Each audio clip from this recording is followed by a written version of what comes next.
Please welcome this week's special guest, Mick. So,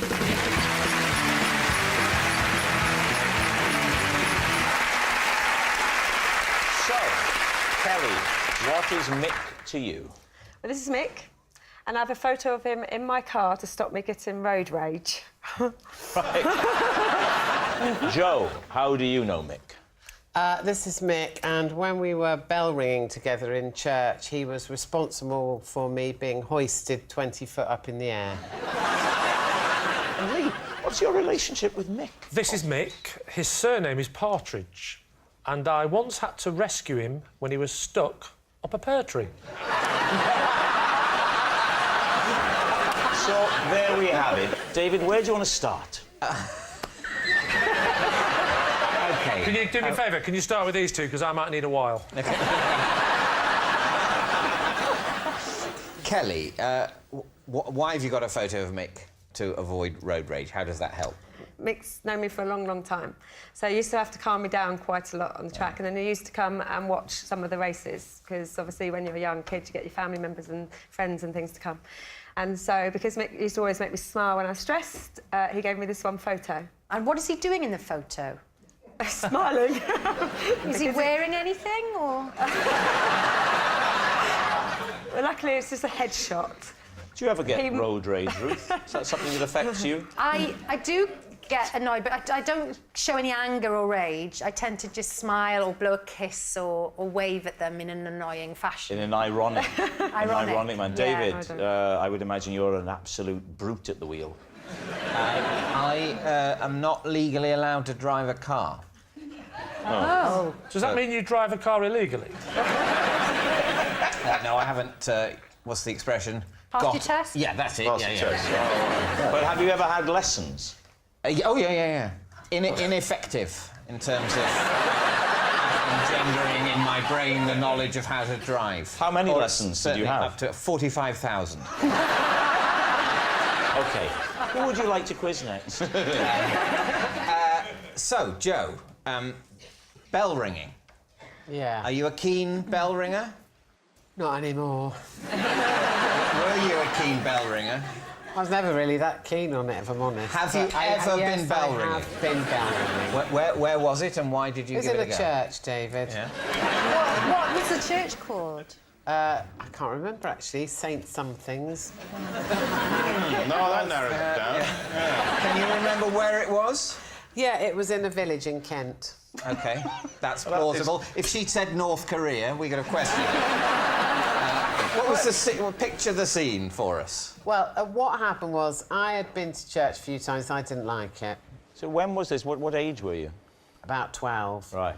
And so I could either have gone in the church choir or been a bell ringer. And what happened? What did Mick do that led to Well, this? it was a sort of prank that used to be played on new ringers. And what happened was that Mick said to me, "Can you hold this a minute?" And I just put my hand out without looking, held onto the rope and just went like that, right, like 20 feet up in the air? Yes, I did. How old was Mick then? A couple of years older than me. So you were about 12, he was sort of 14. Oh, so he was a young lad doing it. I was imagining him at the age he is now. It's before the service. You're doing the pre-service bell ringing. Yeah. Why aren't you on your own bell rope? What are you doing there that you're able to respond to his call, you know, grab hold of this? Which is a dangerous thing to respond to without looking in all sorts of circumstances. Not quite as dangerous as your impression of bell ringing, which looks more like cow milking. You're going like this.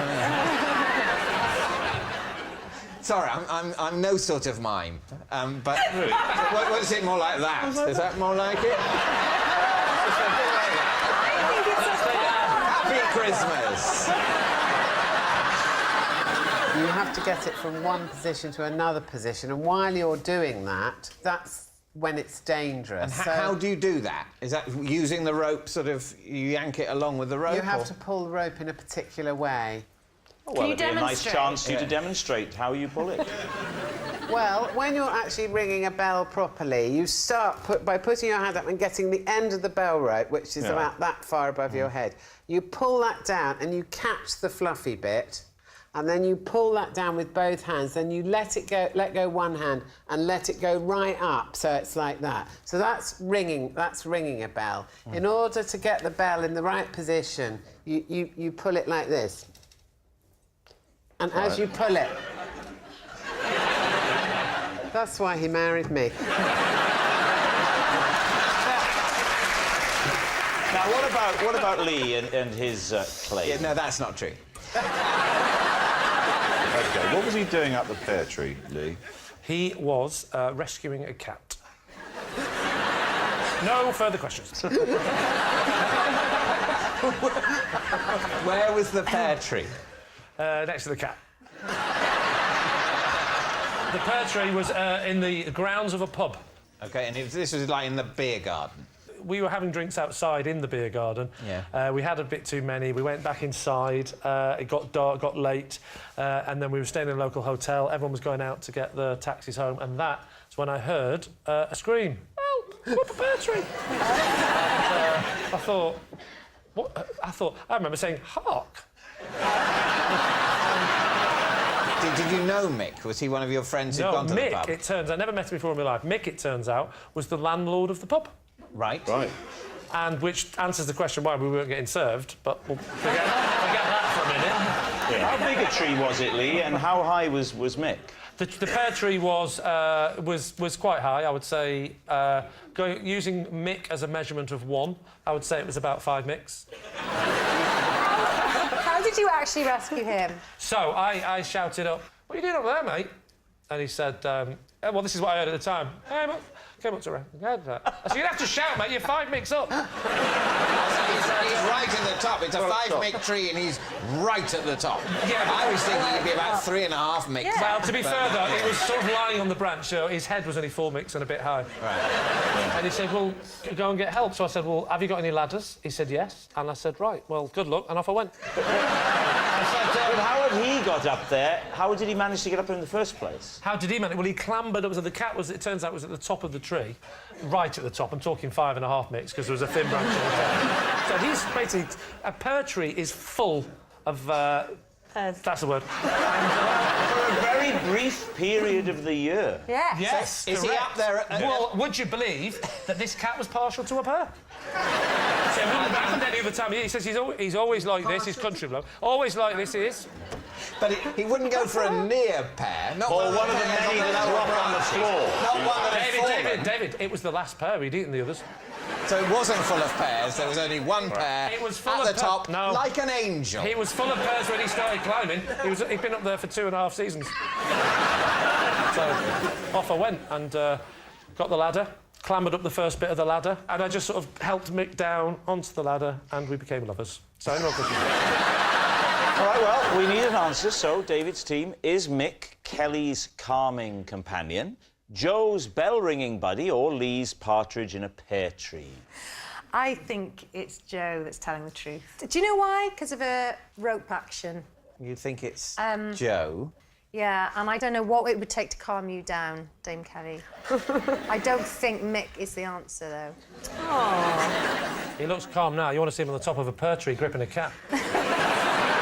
Absolutely in bits. What are you thinking, David? I think it's Joe. That's what I think. You think Yeah. the bell ringing? Ruth thinks Possibly. bell ringing. Bill? Yeah, I'll go with bell The ringing. bell for Bill. Yeah. OK. Right. They all think it's Joe. Mick, would you please reveal your true identity?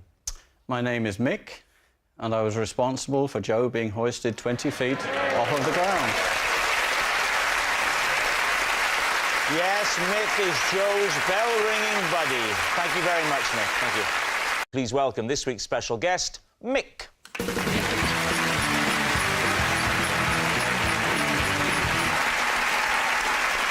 So, Kelly, what is Mick to you? Well, this is Mick, and I have a photo of him in my car to stop me getting road rage. Joe, how do you know Mick? This is Mick, and when we were bell ringing together in church, he was responsible for me being hoisted 20 foot up in the air. And Lee, what's your relationship with Mick? This is Mick. His surname is Partridge, and I once had to rescue him when he was stuck up a pear tree. So, there we have it. David, where do you want to start? OK. Can you do me a favour? Can you start with these two? Because I might need a while.